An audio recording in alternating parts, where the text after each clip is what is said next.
কেন ফজরের নামাজ? একটা বছর কোনোদিন ফজরের নামাজ পড়তে পারলা না যুবক। তোমাদের মধ্যে যারা ফজরের নামাজ পড়ো না, তোমার মতো অসভ্য, তোমার মতো নির্লজ্জ, বেহায়া, তুমি খোদার জমিনে হাঁটো কেমনে? তুমি মাটির তলে হাঁটতে পারো না?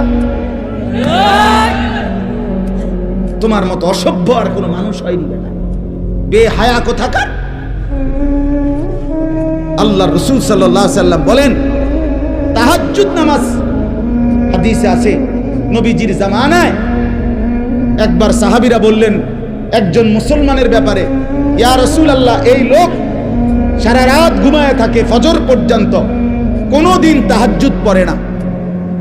তাহাজ্জুদ মানে ফজর না, ফজরের আগের নামাজ। কথা বোঝেন নাই আপনারা? নবীজির সাথে সাথে মিশকাতে আমরা নিজে পড়ছি, আল্লাহ রাসূল বললেন যালিকা রাজুলুন বালা শাইতানু ফি উদুনাইহি। নবী বলেন তাহাজ্জুদ পড়ে না কখনোই, তাহলে তো এটা এমন একটা লোক যার দুই কানে শয়তান পেশাব করে দিছে। আছে কিনা হুজুর এই হাদিস? শয়তান মুদ্দা দিছে তার কানে। তাহলে যেই যুবক, যেই মুসলমান ছেলে মেয়ে নারী পুরুষ একটা বছর 6টা মাস কোনোদিন ফজরের নামাজ পড়ে না, নবীজির সামনে যদি এই ডাকাতের কথা বলতো তো কি বলতো? নবীর সামনে যদি বলে ইয়া রাসূলুল্লাহ, আপনার উম্মতের এই ডাকাইতে 1 বছর কোনোদিন ফজরের নামাজ পড়ে না, তার ব্যাপারে আপনার মন্তব্য কি? তো রাসূল বলতেন, নবী শুনলে বলতেন, শয়তান তার পুরা শরীরে পায়খানা করে দিছে। হ্যাঁ, লজ্জা থাকলে হাসো না, মানুষের বাচ্চা যদি হও হাসো না। যদি মুসলমান মার ঘরে জন্ম নিয়ে থাকো, কেন সেজদা দিবা না? এই বেটা, কেন সেজদা দিবা না বেটা? নবীজি সাল্লাল্লাহু আলাইহি সাল্লামের স্পষ্ট হাদিস, ফজরের নামাজ যে পড়ে না, নবী বলেন ওয়া ইল্লা আসবাহা খাবিসান নফস কাসলানান। নবী যে বলেন যে ফজরের নামাজ পড়ে না, শুনতেছেন সবাই? ওই শুনতেছেন আপনারা? রাসূল বলছে যে ফজরের নামাজ পড়ে না, সে খবিস, খবিস, খবিস, এটা খবিস বেটা, খবিস, এটা খাবিসান নফস কাসলানা, এটা অলস, অকর্মণ্য, অপদার্থ। এটা কোনো পদার্থ, এটা প্লাস্টিক, এটা আকামলা। এজন্য দয়া করে জিন্দেগির কদর করে বলেন ইনশাআল্লাহ। আল্লাহ আমাদেরকে তৌফিক দান করেন। হিম্মত চাই, হিম্মত। বন্দেগীর জন্য হিম্মত দরকার, হিম্মত দরকার। আপনারা, আমরা মানুষ, আমরা মুসলমান। আজকে বাপ আমরা আগাইতে পারছি না আমাদের খামখেয়ালির কারণে। আজকে সারা পৃথিবী আমাদেরকে বিদ্রুপ করে, মুসলমানের বিরুদ্ধে ষড়যন্ত্র করে, মুসলমানের উপরে জুলুম অত্যাচার করে, মুসলমানের যুবককে নিয়ে আপনার মস্কারি খেলে, তামাশা করে, একবার দুষ্টামি কইরা এটা যেন পাগলের মতো বানায় ফেলছে। মুসলমানের যুবককে একবার বেঈমানে বলে চুল এদিক দিয়ে কাইটা ফালাই দে, হেতে লাখ লাখ যুবক ফেলে দিল। পরের মাসে বলল, বেঈমানে বলল যে এবার চুল এদিক দিয়া ফালা, এবার দিল এদিক দিয়া ফালাইয়া। পরের মাসে বলল চুল চারিদিক থেকে কাইটটা একদম সমান করে মাঝখান দিয়ে একটা পাখির বাসার মতো চুল রাখ। যুবক এটাও লাখ লাখ করলো। তাহলে তোমারে যে পাগলের মতো, ছাগলের মতো তোমারে ঘুরাইতেছে, তুমি আহাম্মক বুঝো না? তুমি বুঝো না? হ্যাঁ, তোমারে 3 বছরের ভিতরে কয়টা ফ্যান বদলাইল? আমার 42 বছরের ভিতরে লুঙ্গি বদলাইতে পারলো না, অসুবিধা কি? তোমারে কে এতবার ফ্যান বদলাইলো? একবার সিফা, একবার ডোলা, একবার মারু আপেন, একবার ফুল আপেন, একবার মাঝখান দিয়া সিরা, একবার পিছন দিয়া তুমি টাইন নাইডারে উড়াও, কাইডারে একবারে রাবার দিয়ে গলার লগে লাগাইলে তার না। বাচ্চাদের কি ফ্যান করে? এই যে একটা ফ্যান, হাফ প্যান্ট আছে না, এটা গলা সহ লাগাই গেলা। ঘটনাটা কি বুঝা তো উচিত। আরে আমার লইয়া ক্যারিং শুরু করি। আমি তো প্রায় বলি, আমি যদি এই লোকটারে এখন বলি, এই ছেলেটারে যে তুমি একবার দাঁড়াও, দাঁড়াইলো, আবার বইলো, আবার একটু কাইতো হইলো, আবার এদিকে কাইতো যে ঠ্যাং দুটো আলগি দাও, দিল ঠ্যাং আলগি। এরপর হে কি করবো? আমার কবিটা কি পাগল ধরে আনছে? কথা কথা বলেন না, বলবে কি না? আরে আরে এটা কি পাগল, এবার আমার লইয়া গেরুম শুরু করছে কি, একবার কয় ডান দিকে, একবার কয় বাম দিকে, একবার কয় ঠ্যাঙ্গাল কি দাও, বলবে কি না? বলেন না কেন? যেই কোনো মানুষ বলবে এটা যে আমার লইয়া এই পাগলামি শুরু করবে। আজকে মুসলমানের ছেলেদেরকে নিয়ে, যুবক যুবতীদেরকে নিয়ে বেঈমান এরকম তামাশা খেলতেছে, তামাশা মজাক করে, ঠাট্টা করে, খাই দেহি চাই চুল এন্ডিয়া কই হালাই তো দেহি ভালাইনি, ও হালা এন্ডিয়া ফালাই তো দেহি ভালাই, যেটা কয় বেঈমানে ওইটাই বলে, যেটা বলে বলছে বেড়ি লইয়া মোটরসাইকেল চালাও, হ্যাঁ দিল তো ছাইরা, ঢাকাতে ছাড়লো, কক্সবাজার গিয়ে থাম। অসভ্য মেয়েরা বলছে পিছন দিক দিয়া জড়াইয়া ধরো, এটাই ডিজাইন, দিল জড়াইয়া ধইরা, লাখ লাখ মানুষ দুই পাশে রাস্তা থেকে দেখতেছে, আর এই অসভ্য বেহায়া একটা যুবতী সে যুবকের পিছন দিয়া জড়াইয়া ধইরা ঢাকা থেকে চিটাং। হায় হায় হায়, মানুষ এত নিকৃষ্ট হয় কেন? মানুষ এত নির্লজ্জ হয় কেন? মানুষ এত বেহায়া হয় কেন? বলেন মিয়া, জিন্দিগি মানেই মোবাইল, জিন্দিগি মানেই ফেসবুক, জীবন মানেই ইউটিউব, জীবন মানেই এই বড় মোবাইল। আমরা পৃথিবীতে আসছি শুধু এই মোবাইলের জন্য ভাই। রাত নাই, দিন নাই, সকাল নাই, দুপুর নাই। আহা, কেমনে বললে বুঝবে? আমার মাঝে মাঝে পাগলের মতো অস্থির হয়ে যায় যে হায়, কেমনে বললে বুঝবে আমার সন্তানেরা, আমার বন্ধুরা, আমার ছেলেরা, আমার যুবক যুবতী বোনেরা, ভাইয়েরা কেমনে বুঝবে যে এটা তো তাদের জিন্দিগি শেষ করে দিচ্ছে, জীবন শেষ করে। অভিভাবকের গাফলতি, সন্তানদের বেপরোয়া জিন্দিগি, আমাদের দেশ, আমাদের সমাজ, আমাদের ইসলাম, আমাদের দ্বীন একেবারে শেষ করে দিচ্ছে। অভিভাবকও গাফেল, সবাই গাফেল, সবাই গাফেল। আল্লাহ আমাদেরকে মাফ করে দেন। এজন্য প্রিয় ভাই আমার, ফিরে আসেন, প্রত্যেকের কাছে অনুরোধ করছি, আল্লাহ তাআলার বন্দিগির দিকে ফিরে আসেন, ইবাদতের দিকে ফিরে আসেন। আল্লাহ তাআলা প্রত্যেককে তৌফিক দান করেন। আমি একটা আয়াত পড়ছি, আয়াতের তর্জমা করব, কথা শেষ হয়ে যাবে ইনশাআল্লাহ। কোরআনুল কারীমের 9 নম্বর পারা, 7 নম্বর সূরা, সূরাটার নাম সূরা আরাফ। এই সূরার 157 নম্বর আয়াত। এই একটি আয়াত আমি তেলাওয়াত করেছি শুরুতে। এবার এই আয়াতের তর্জমাটা বলি। আগে পুরা আয়াতের ব্যাপারে দুইটা শিরোনাম বলি, সংবাদ শিরোনাম, শুরু কথা আগে শিরোনাম বলি আর কি। শিরোনামটা হলো এই, আল্লাহ তাআলা এখানে দুইটা কথা বলছেন, মৌলিক কথা।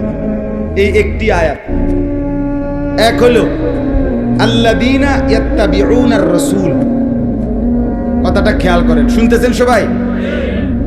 আল্লাহ তাআলা বলেন যারা অনুসরণ করবে রাসূলকে। কাকে? এই একটা কথা। এরপর আরো কিছু কথা আছে, এটা পরে কম। কি? এক নাম্বার কথা হলো যারা অনুসরণ করবে রাসূলকে। রাসূল বলতে কে? প্রিয় নবী সাল্লাল্লাহু আলাইহি ওয়াসাল্লাম। এরপরে লাস্টের দিকে আইসা আয়াতের শেষে আরেকটা কথা আছে, ওয়াত্তাবাউন নূরাল্লাযী উনজিলা মাআহু, এবং যারা অনুসরণ করবে ওই আলোকে, ওই নূর যেটা আমি আমার রাসূলের উপরে নাজিল করেছি। সেটা কি? সেটা কি? আমি আমার বন্ধুকে যেই আলো নাজিল করেছি, নূর, সেই নূরকে মানে আলোকে, সেই কোরআনকে যে অনুসরণ করবে। তাইলে অনুসরণের বস্তু দুইটা। অনুসরণের বস্তু কয়টা? একটা হলো কোরআন, আর একটা হলো কি? রাসূলুল্লাহ সাল্লাল্লাহু আলাইহি সাল্লামের জিন্দেগি, সুন্নাত। সুন্নাত একটা। তাইলে আল্লাহ তাআলা বলেন আল্লাযীনা ইয়াত্তাবিউনার রাসূল, যারা অনুসরণ করবে রাসূলকে, আর ওয়াত্তাবাউন নূরাল্লাযী উনজিলা মাআহু, এবং যারা কোরআনকে অনুসরণ করবে, আল্লাহ বলেন তাদের ফলাফল কি হবে? এই দুই অনুসরণ করার কারণে তাদের রেজাল্ট কি হবে? উলাইকা হুমুল মুফলিহুন, এরাই হবে সফল কৃতকার্য জান্নাতি। এই হলো পুরা আয়াতের সংবাদ শিরোনাম, মানে ছোট কথা। কথা বুঝছেন কিনা বলে? তাইলে কি বুঝলেন? যে যারা রসূলকে অনুসরণ করবে এবং কোরআন অনুসরণ করবে, আল্লাহ বলেন তারা হবে কি? সফল। বলেন না কি? কৃতকার্য, জান্নাত। তারা কি হবে বলেন? মুফলিহুন। তারা কদ আফলাহাল মুমিনুন, যে আল্লাহ বলে মুমিনরা সফল। তো আল্লাহ পরে জিজ্ঞেস করেন, আল্লাহ সফলতা বলতে মানে কি? সফল কি? তারা আগে চাইতে 5 মাস বেশি খাবে নাকি? বিল্ডিং টিল্ডিং পুরা ফুল টাইলস, এটা না। আল্লাহ বলেন আল্লাযীনা ইয়ারিসুনাল ফিরদাউস, সফল মানে অচিরেই তারা জান্নাতুল ফিরদাউসের উত্তরাধিকার হবে।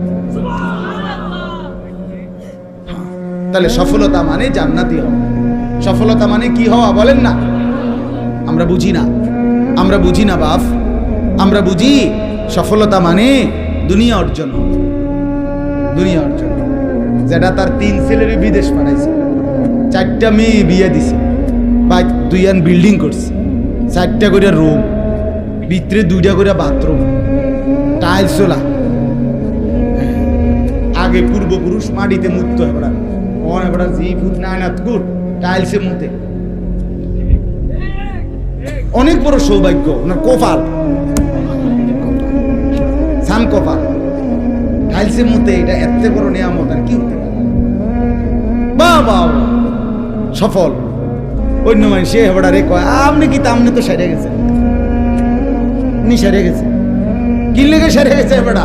ওই যে হেবড়া 3 ফুট বিদেশ, মেয়েও বিয়ে দিয়ে ফেলছে, বিল্ডিংও করে লাইছে, আর সমস্যা কি? তা ওনার বুঝেন নাই কথা?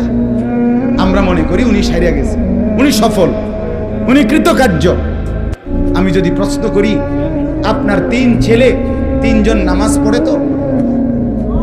আমি যদি প্রশ্ন করি আপনার 3 ছেলে বহির্বিশ্বে ইনকাম যে করে শতভাগ হালাল? আপনার 3 ছেলের বউ পর্দা করে তো? আপনার 4টা মেয়ে বিয়ে দিছেন, শ্বশুর বাড়িতে তারা নামাজ পর্দা ঠিকমতো করে তো? নায়নাতপুর ছেলে পেলে সবাই আল্লাহর কোরআন পড়তে পারে তো? তখন আর কোনো জবাব আসবে না। তখন আর কি আসবে না? জবাব আসবে। সফলতা কিভাবে হলো? সফলতা কিভাবে হলো বলে? এই জন্য বাপ আমার, এক মুসলমান পরিচয় দিলে, আমরা যদি নিজেকে পরিচয় দেই মুসলমান, আমরা যদি বলি আমি মুসলমান খোদার কসম, তাইলে আমাদের সফলতা দুনিয়া অর্জন না। দুনিয়া অর্জন হইলে সফল হয় না। দুনিয়া অর্জন হইলে যদি সফল হতো তো সমস্ত কাফের বেঈমান তারা 1 নম্বরে সফল। কারণ আজকের পৃথিবীতে এখনো গোটা পৃথিবীর মুসলমান একত্র হয়ে কামাই রোজগারি করলে ইউরোপ আমেরিকার 2-4-10 জনের টাকার সমানও হবে না। আমরা যখন 10 তলা বিল্ডিং দেখে মনে করি বেটা বিরাট বড় লোক, ইউরোপ আমেরিকা এগুলা গণা তো ধরেন, গণা তো ধরেন। আমি আপনার ওই আমার যেই প্রাইভেট কার, এটা জাপানি মডেলের গাড়ি, মানে সবচেয়ে কম দামি গাড়ি জাপানি মডেলের প্রোবক্স। এটা হলো সব জাপানি মডেলের প্রাইভেট কারের মধ্যে সবচেয়ে কম দাম, যেটা 8,60,000 টাকা দিয়ে আমি কিনছি। তো আমি পরে খবর নিলাম, এটা হলো ওই দেশে তারা তাদের বাজার খরচা টরচা মাল টাল, হ্যাঁ, এবং ছাগল টাগল লইয়া এটার ভিত্তি করে মাল নেয়। এইটা হইলো আমি চলি বেলাসিনি কোনো কথা বলেন না কেন? মানে যেটি দিয়ে হারা কি করে আপনার এই ফাঙ্গাস তেলাপিয়া দৈন্যতা কাঁচামরিচ নেয় ভাই। তাইলে দুনিয়া নিয়ে অহংকার করার কোনো লাভ নেই, কোনো লাভ। আরো কামাই করলেও দুশ্মনের বেঈমানের দুনিয়ার মাল আর সম্পদের মতো মুসলমান ধারে যাইতে পারবে না।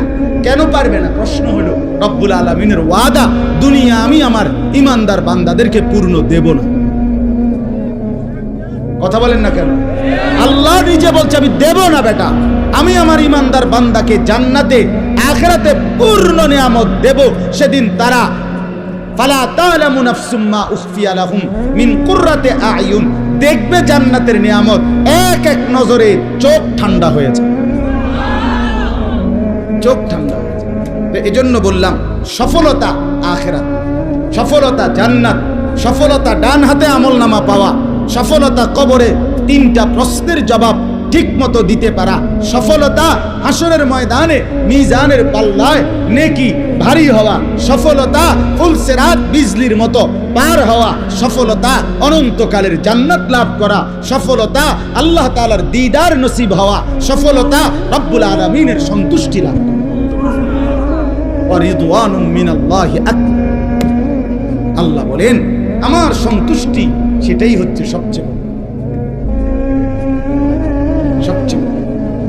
ফামান যুহজিহা আনিন নার ওয়া উদখিলাল জান্নাহ ফাকাদ ফাজ। রব্বুল আলামিন বলেন যাকে জাহান্নাম থেকে মুক্তি দেয়া হলো, অতঃপর যাকে জান্নাতে ঢুকানো হলো, ফাকাদ ফাজা। রব্বুল আলামিন কোরআনে বলেন সেই কেবল সফল হলো। ফাকাদ ফাজা, ফাজা আল ফাউজ, সেই কেবল কি হলো? তাইলে রব্বুল আলামিন বললেন জাহান্নাম থেকে মুক্তি পেলে জান্নাতে প্রবেশ করলে সফল হয়, এর আগে বন্ধু সফল হয় না। ওয়াকালুল হামদুলিল্লাহিল্লাযী আযহাবা আন্নাল হাযান। রব্বুল আলামিন বলেন হাসরের ময়দানে আমার বান্দা যখন জান্নাতি হবে আর জান্নাতের মধ্যে ঢুকবে, জান্নাতের নাজ ও নিয়ামত এক নজর দেখে আমার বান্দা বলবে আল্লাহ আপনার সব প্রশংসা, আজকে আমার জীবন থেকে সমস্ত চিন্তা জীবনের তরে দূর হয়ে গেল। সফলতা সেদিনই মিলবে, সফলতা যেদিন জান্নাত মিলবে, যেদিন জান্নাত মিলবে, যেদিন রব্বুল আলামিনের সন্তুষ্টি মিলবে, রব্বুল আলামিনের সন্তুষ্টি মিলবে। আল্লাহ তাআলা কুরআনুল কারীমের মধ্যে বলছে আমি আমার বান্দাকে জান্নাতে নিয়ামত দিতেই থাকবো, দিতেই থাকবো, দিতেই থাকবো, দিতেই থাকবো। ফেরেশতা কেবল বলবে আর লাগবে নি, আর লাগবে নি। বান্দা বলবে না আর লাগবে না।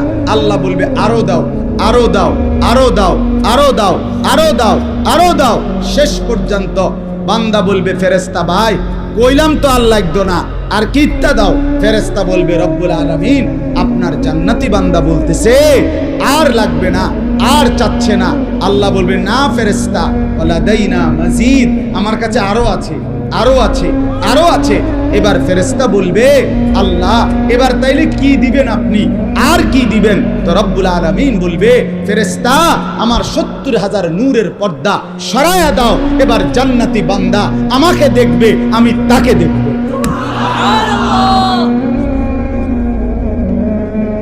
হ্যাঁ এটা ইয়াকিন আমাদের, আলহামদুলিল্লাহ এটা হবে নিশ্চিত,